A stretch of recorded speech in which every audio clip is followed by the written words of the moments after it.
Vamos usar o exemplo agora que a gente utilizou da paciente que tem o filho com seletividade. Imagine que ela comece a usar a medicação e ainda assim continue a usar, consumir esses alimentos palatáveis, mesmo que em menor quantidade. O que está acontecendo? Ela ainda está buscando uma forma de lidar com aquele vácuo emocional ou com aquela condição emocional na qual representa uma privação histórica de alimentos palatáveis. Então, a alimentação aqui, ela não foi substituída por um outro comportamento que possa ser útil nesse contexto.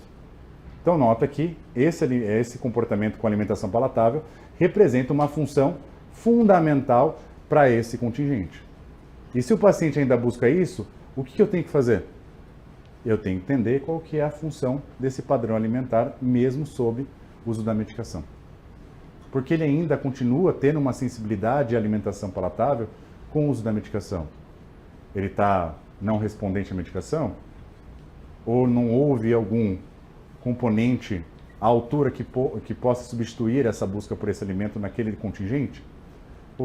Resumindo, a comida ainda detém um importante valor funcional para aquele contexto que o paciente utiliza, certo? Eu ainda continuo precisando da comida para resolver alguma coisa, ou para lidar com alguma coisa, mesmo sob uma circunstância desfavorável com a comida.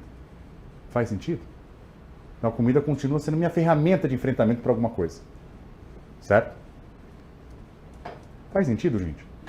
Por isso que alguns pacientes vão ainda utilizar o recurso alimentar como uma medida de enfrentamento mesmo em circunstâncias desfavoráveis. Como um paciente com bariátrica recupera o peso? Adquirindo comportamentos chamados grazing, comportamentos de pastoreio. E por que isso acontece? Porque não houve nenhuma contrapartida, além dos mecanismos biológicos, claro, que pudesse auxiliar ele a lidar com situações do contingente cotidiano que não fosse a comida. Então a comida continua sendo o seu recurso. Então, se o paciente ainda só tem esse recurso, ele vai utilizar esse recurso mesmo em situação de desfavorecimento, certo?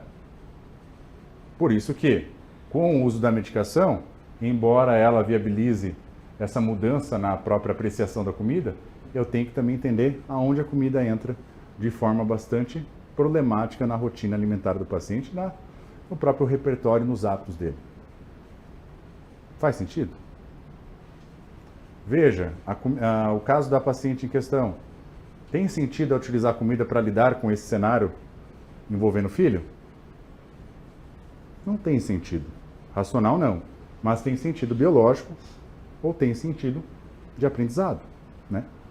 Então, com base nisso, o paciente continua ainda a utilizar esse recurso, independente da circunstância. Porque ele não aprendeu outro modo de lidar com isso.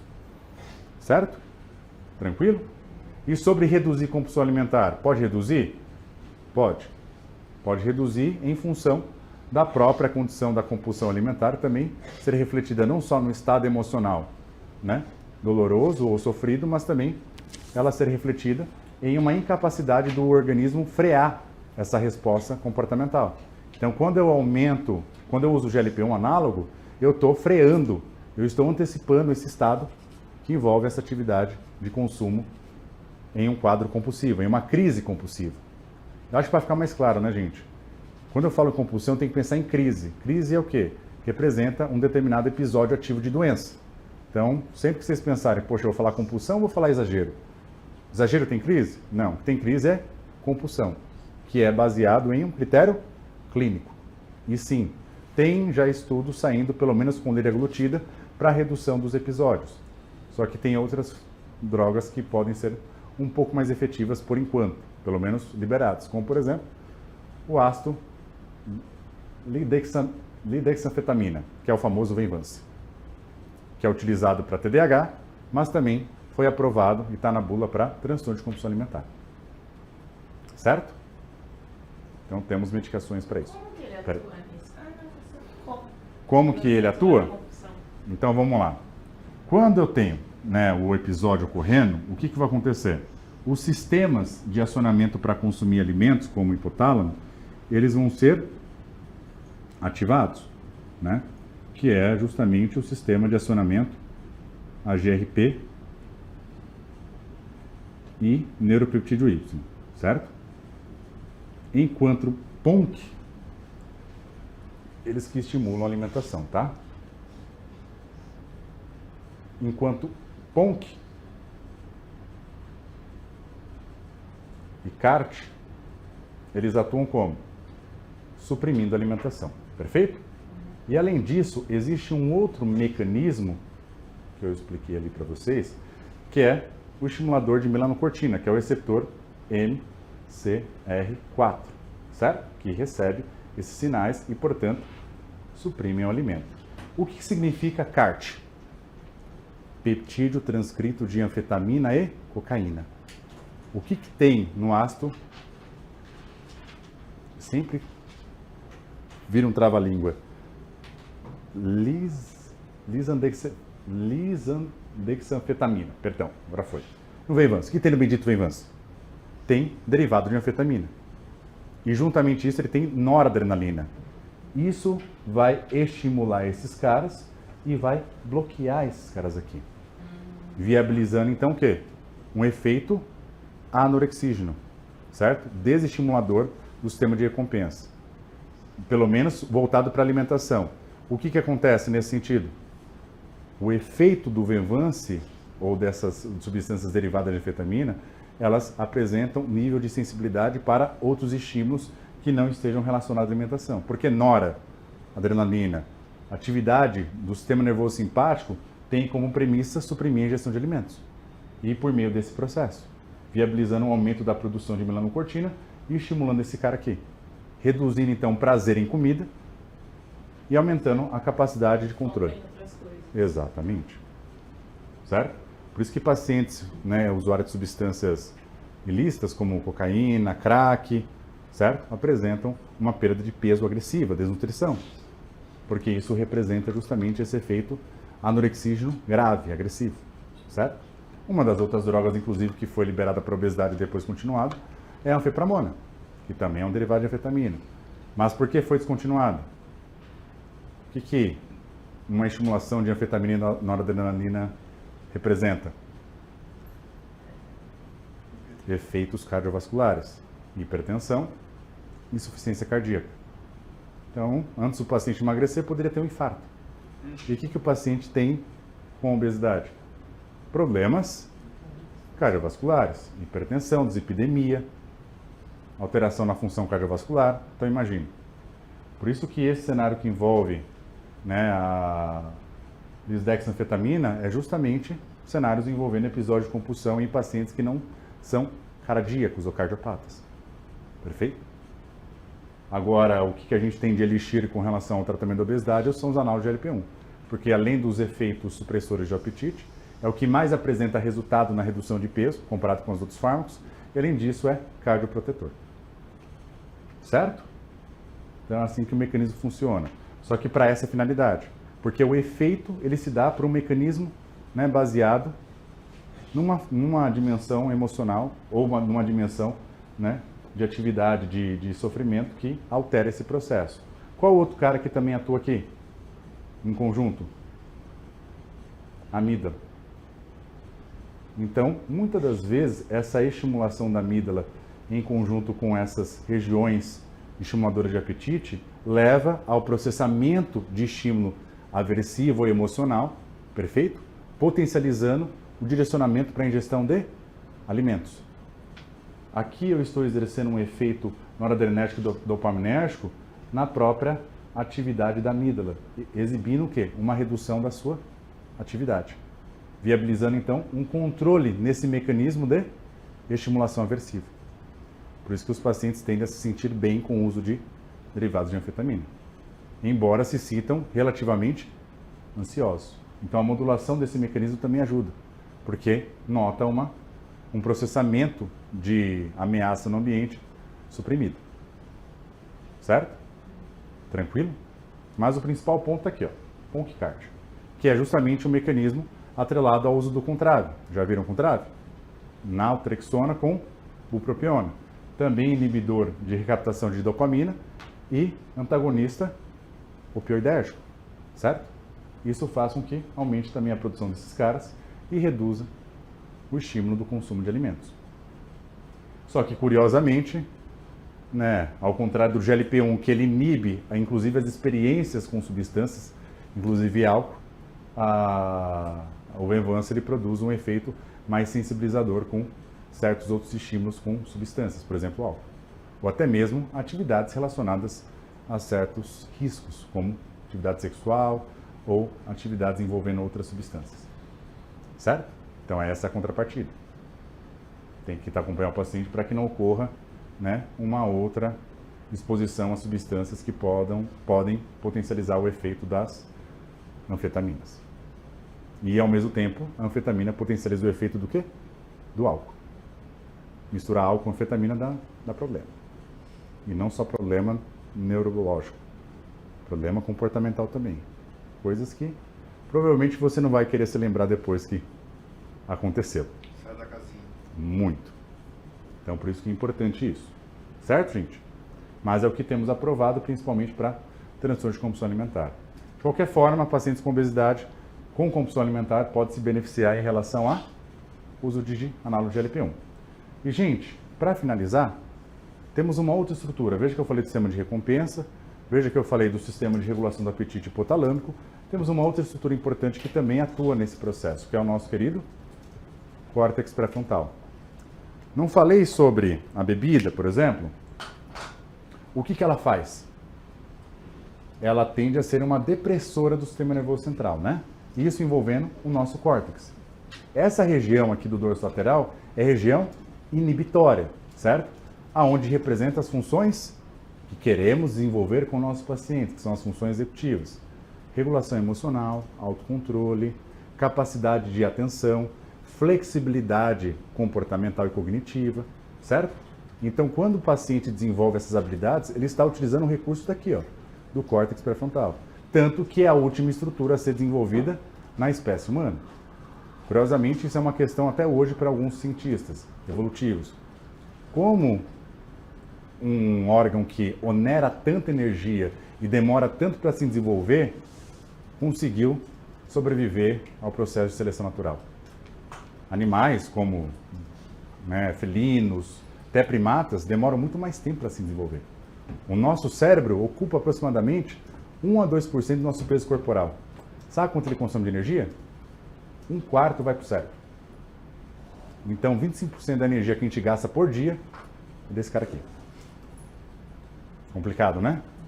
E isso aqui demora 25 anos para se desenvolver. Pensa o quanto demora para realmente ter a maturidade completa. E o que é isso aqui? Capacidade de atenção, tomada de decisão, raciocínio, certo? A gente só é capaz hoje de conseguir falar sobre isso em razão do desenvolvimento dessa estrutura extremamente complexa.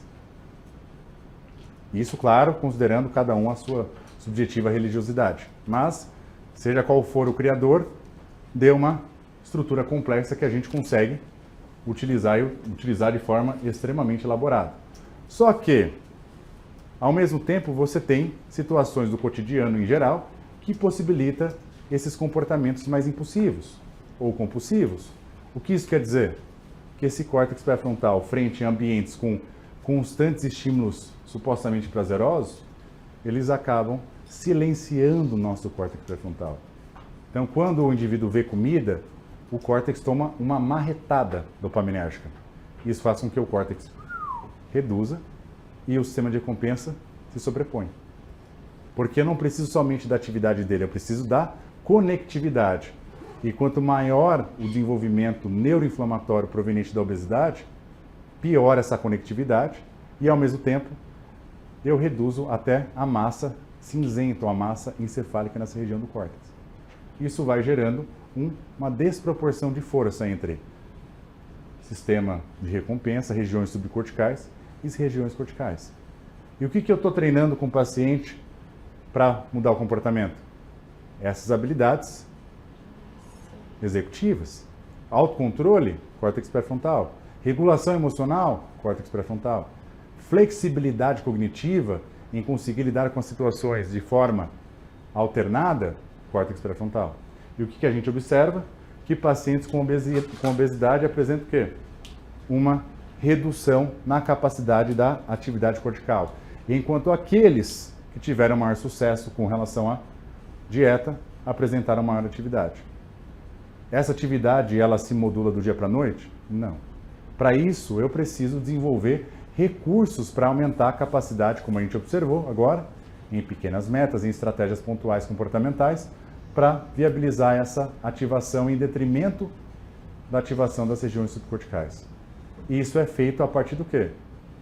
A partir das estratégias comportamentais envolvendo mudança de comportamento, aspecto motivacional e controle de estímulo. Faz sentido, gente?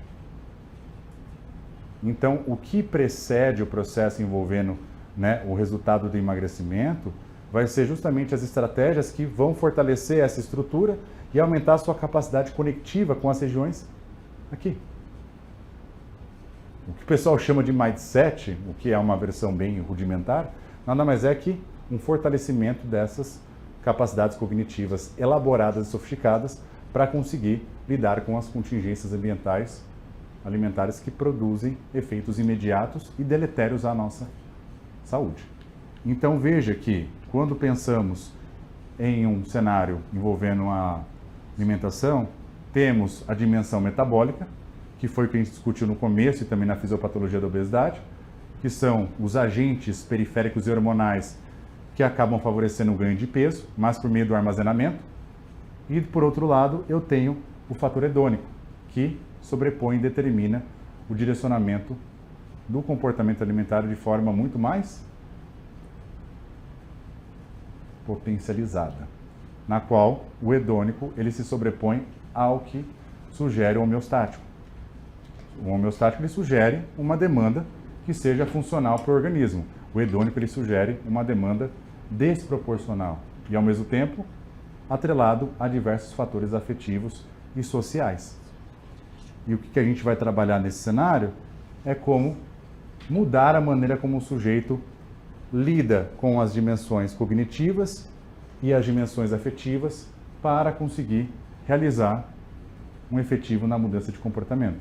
Só pensar que o sujeito tem que comer mais fibra e proteína, ele está aqui, ó. Eu tenho ainda isso e isso aqui para discutir, certo?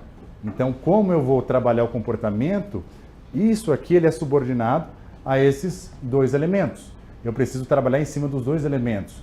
Como alterar a interação dele com os sistemas de alimentação recompensador e palatáveis e como modificar a maneira como esse sujeito lida com as circunstâncias ambientais a partir do sistema de crença, das decisões, certo? Das próprias interpretações e atenções relacionadas ao ambiente, do aspecto motivacional que envolve o sistema de recompensa com o cognitivo e, por fim, no aspecto comportamental. Isso é passível de modificação por meio de intervenções no comportamento alimentar, certo? Medicação é uma intervenção no comportamento alimentar. Eu altero biologicamente esse paciente com o uso da medicação, isso vai alterar o comportamento. Estratégias comportamentais, como a gente discutiu, também é intervenção no comportamento. Somente pensar na mudança da alimentação, reduzindo a uma discussão nutricional, proteína, carboidrato, fibra, gorduras saturadas ou insaturadas, isso não vai corresponder aos principais pontos aqui. Somente vai reduzir a um tecnicismo nutricional. Só que não vai resolver esse problema. Se resolvesse, a gente já tinha resolvido o problema da obesidade, sanado o problema da obesidade, certo? Então eu preciso olhar para essas outras duas dimensões, que elas estão interconectadas com o psicológico e com o metabólico. Só que eu preciso mudar o psicológico para conseguir afetar o metabólico, certo? E a medicação, ela atua no metabólico, mas também atua sobre o psicológico. A intervenção cirúrgica atua sobre o metabólico, mas também sobre o psicológico. De qualquer forma, se eu quero mudar o comportamento de forma consolidada, eu preciso atuar sobre as principais dimensões psicológicas, certo? Caso contrário, eu só trabalhava com mudanças metabólicas pensando em processos anti-inflamatórios, fibras, proteínas e outros fitoquímicos e compostos bioativos que produzissem algum efeito anti-inflamatório. Dá resveratrol resolve? Dá analgésico resolve? Dá ibuprofeno resolve? Então o problema da obesidade não é a inflamação. A inflamação é o produto, como consequência. O problema da obesidade é o cenário cognitivo, sistema de recompensa afetivo, eu, social. Então, com base nisso, isso aqui eu já falei com vocês. Opa, cadê? Eu não acredito que não está aqui a minha finalização com chave de ouro. Gente, esses slides vão tudo para vocês, tá? Fiquem tranquilos que tudo que foi discutido aqui está nos slides. Com um pouquinho mais de... Misericórdia. Com um pouquinho mais de detalhes. Meu Deus! Aqui algumas estratégias que eu coloquei para vocês, mas o ponto primordial é... Vai de acho.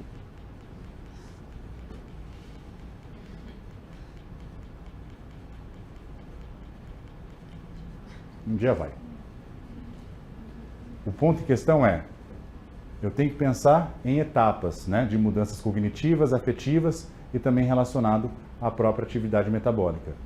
Nível individual, nível ambiental familiar, o microambiente que compreende, além do familiar, pares, profissão, interação com outras pessoas, ou interação até mesmo com o próprio ambiente, além do familiar, e, por fim, um macroambiente, que aí compreende a história desse paciente e os fatores de aprendizagem envolvendo as próprias condutas desse paciente com alimentação.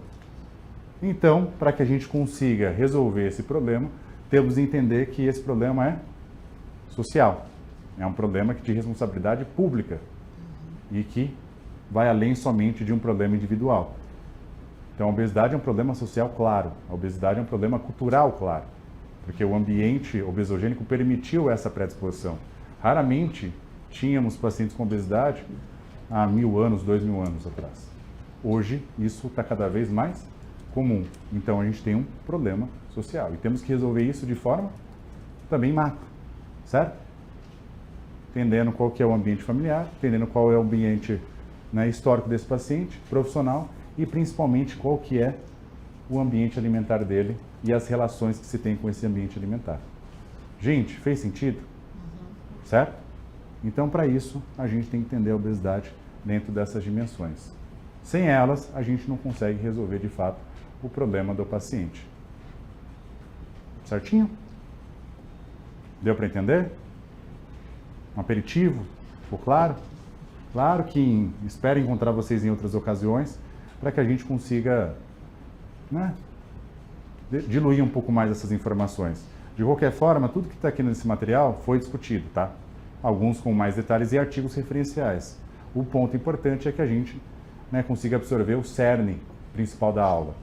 É como trabalhar com cada caso de forma que envolva estratégias diretamente no comportamento alimentar dele e consolidar essas estratégias de forma a internalizar esses comportamentos. Como a gente observou em alguns exemplos aqui, isso é possível por meio da identificação dos reais problemas de cada paciente, pequenas metas, viabilizar processo de relacionamento de grupo e, principalmente, viabilizar processos motivacionais que são de grande valor para cada paciente. E para isso eu tenho que encontrar esses processos. Certinho? Bom, gente, é isso. Espero que tenham gostado. Vou estar na mentoria com vocês terça-feira. A gente pode discutir um pouco mais algum aspecto específico. De qualquer maneira, né, espero ver vocês em um outro momento. Acredito que vou ver alguns da turma na Fisiopata da Obesidade, mas os outros também ficam aqui meu agradecimento e a minha boa sorte à jornada. E, claro, torço para que vocês façam diferença na vida de seus pacientes. Eles têm muita sorte de ter vocês como profissionais. Muito obrigado e até a próxima.